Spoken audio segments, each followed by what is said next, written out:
Tonight on Big Life, an American cartoonist is forbidden to draw. Remember the 1950s, when teenagers were nice? McDonald's, from the food courts to the courts of law. You've heard of Disney World and Disneyland. Now here's Disneyville. And jingling all the way to the bank.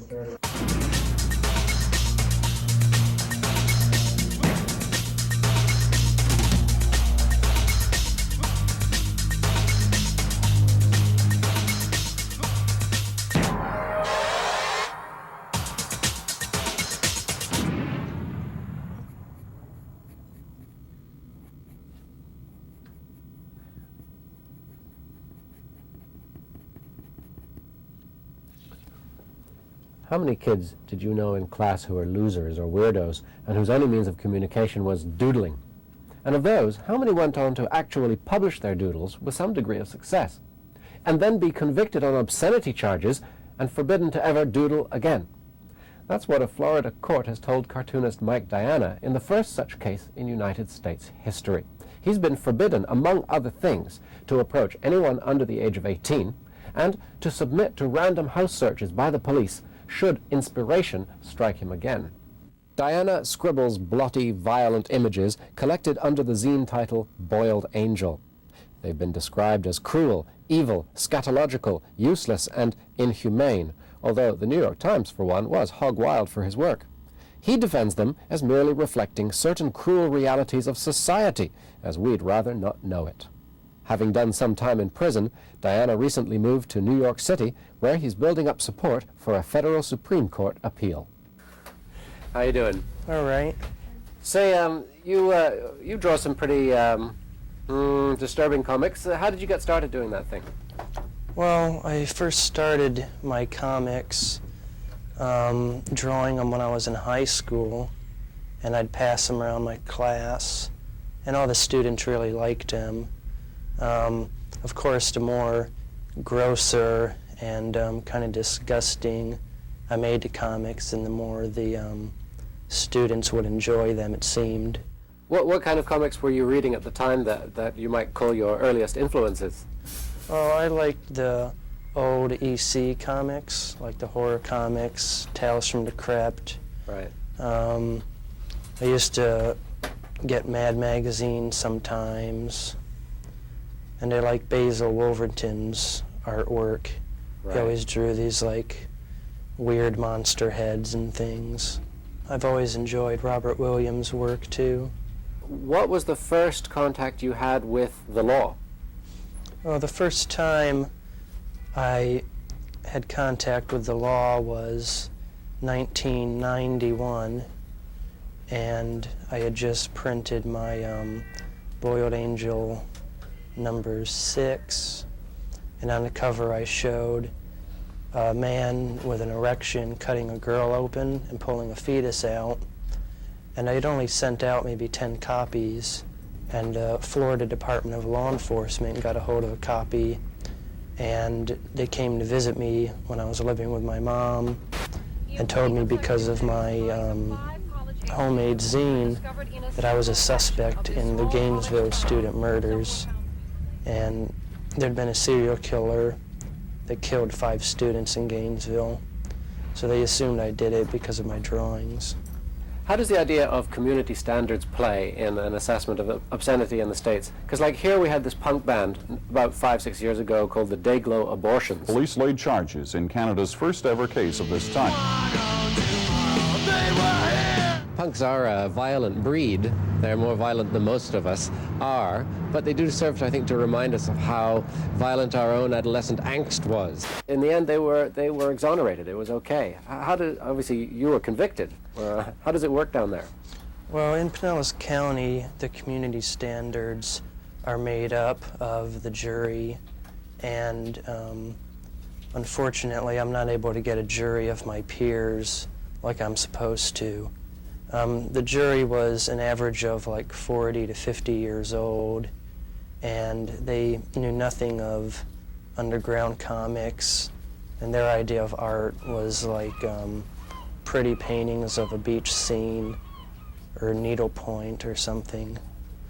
So sounds like I might have even gotten a better trial in Canada. Tell me about the sort of climate of, well, obscenity, fear of obscenity, and the arts in Florida. I mean, there's something of a history there, isn't there? Yes, in Florida, they prosecuted Two Live Crew, the rap band, for obscene lyrics in their music.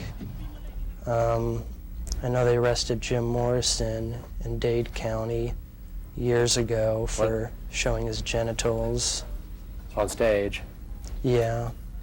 And then Pee Wee Herman got arrested at a porno shop. Right. That was probably about 10 minutes from where I was living in Florida. You were handed down some pretty unusual penalties. Can you describe what they were? I ended up getting 3 years probation, a $3,000 fine. I was ordered to see a psychiatrist and get a psychiatric evaluation at my own expense. That turned out to cost $1,200. I was ordered not to go within 10 feet of anyone under the age of 18 because they figured I was a child molester. I had to take a journalism ethics course. So of all the punishments meted out to you, which one bothers you most? I'd say the worst condition of my probation was the fact that I wasn't allowed to draw anything. I felt like they were cutting my hands off, and drawing had always been something I drew because I enjoyed doing it, and it was like my hobby, and it was relaxing. And this really scared me that they could actually come into my house and decide that maybe some phone doodles I did were obscene, and go through my books and, you know, decide the ones they don't like are obscene. So it was really a scary time and very stressful, and I actually ended up with some ulcers because of the whole experience. But I'm doing much better now that I'm just out of the state. Say, are you drawing? I'm still drawing now. So Mike, are you drawing obscene things? Yes, I've continued to draw things that I'm sure in Florida they would consider to be obscene.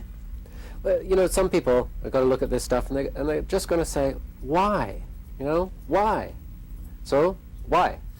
Yeah, some people wonder why I would even draw such things, and I have to tell them that I just am bothered by these real-life situations and bothered by all these horrible things that are going on in our society, and I have to have some kind of outlet, even though it's not pretty, and a lot of people don't like the drawings, but I think it would be worse for me to keep these things, you know, bottled up inside. Do you think you have some kind of psychopathic anger that's bottled up inside? I mean, not everybody draws comics like this. I mean, I'm just kind of echoing the concerns I think some viewers would have, you know?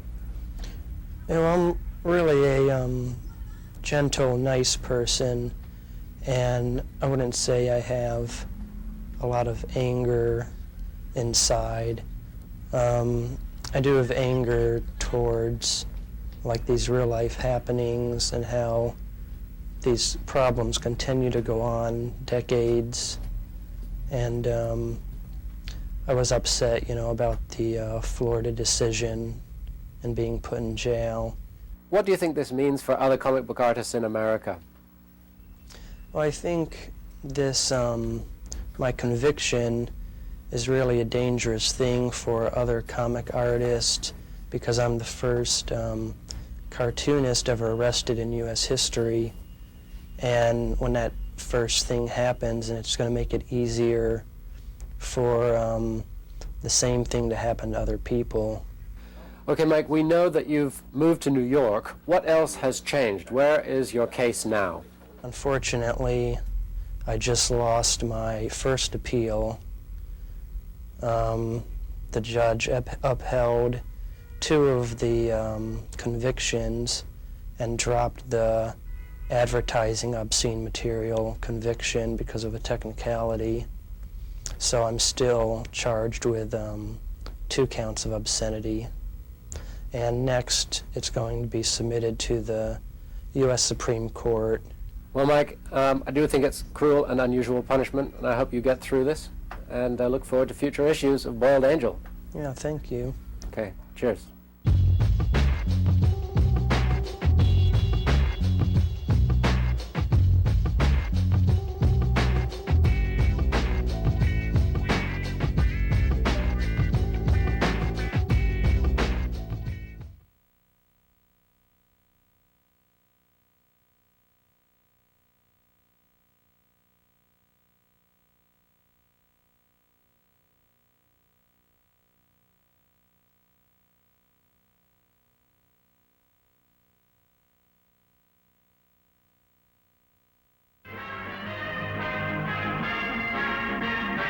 Rick Pralinger is a media archaeologist who's seen the shadowy underside of the American dream. He collects long-forgotten films, ephemeral stuff originally made for industrial or educational purposes that he believes unlock the secrets of decades past. Rick's already given us several tours of his archives here on Big Life, and you can explore it further on his CD-ROM series, Our Secret Century. This week, Rick looks at guidance films, those hilariously misguided but sincere attempts at indoctrinating the errant teenager. How do I find time for so many activities? I plan for them. I like to make the most of my spare time.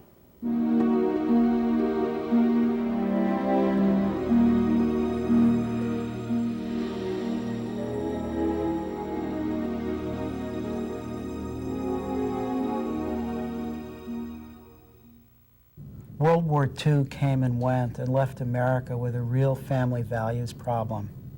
Like today, kids weren't supervised adequately during the war. Their parents were off working or they were off fighting, and kids were left by themselves.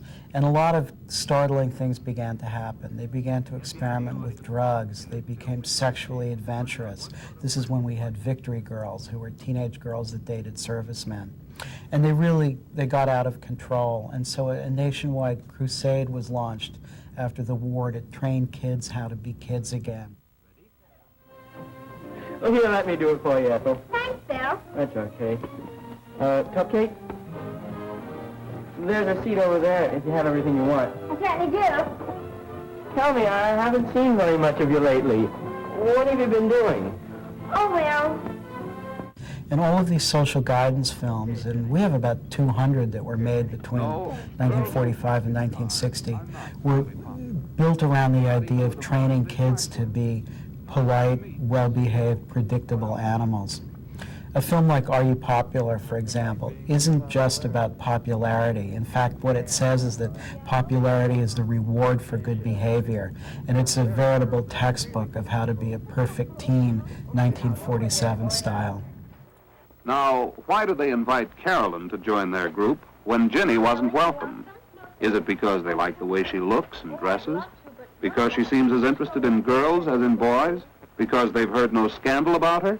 I guess you know everybody, don't you, Carolyn? Hi. Well, I've seen you around. Betty Richards, Carolyn Ames.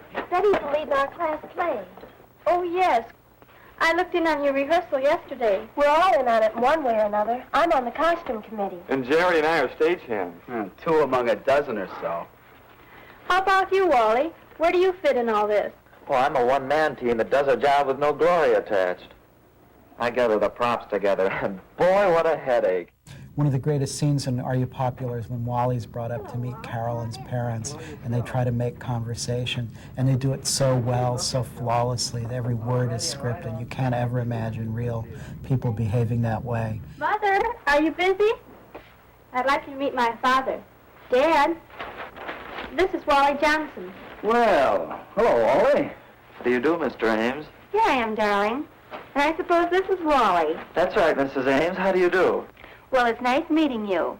Oh, excuse me a second. I forgot my scarf. I'll be right back. Don't let me interrupt your eating, Mr. Ames. Thanks, Wally. I was just looking into the world of events before we go to dinner. I tricked him into taking me out tonight. I understand you're having a little trouble with the props for the play. Oh, not too many now. Much as I hate to admit it, though, Carolyn has hunted down a lot of things that we couldn't find anyplace. Here I am, all set. In a film like Habit Patterns, you have the girl that does everything wrong versus the girl that does everything right. But who do we empathize with when we see this film? Who's more attractive? For me, it's definitely the loser. You knew this afternoon that you were making a bad impression, and you knew how easy it is not to be invited again, and how quickly you can be left out of the crowd. You were embarrassed by your messy hair and the fingernails you had neglected to clean.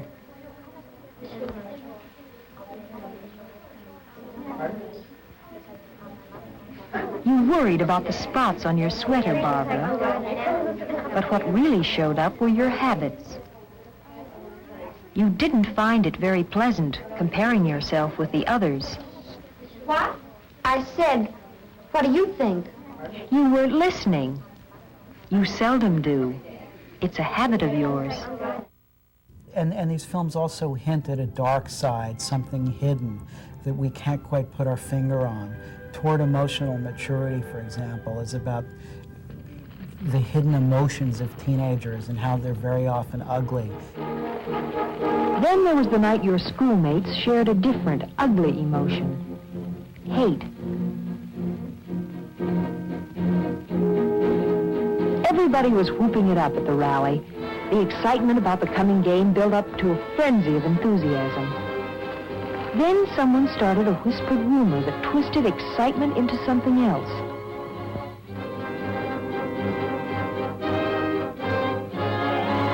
What made them pick that particular teacher's house? What reason did anyone have to start such a thing? As a stone smashed the window, you saw how hysteria turns individuals into a mob.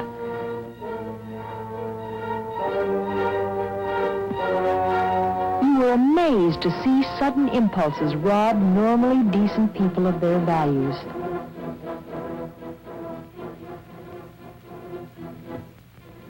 That night, you and Hank kept your emotional balance and remained rational. So you learned that it isn't always easy to think things out in the heat of the moment. I think when we respond to the crisis in the family today and we begin to think of very old-fashioned models, we should take a look at some of this old material from the 50s. It isn't idyllic. It's filled with contradictions that are just bubbling below the surface. And I think these films tell us that there are no simple solutions to any kind of family values crisis.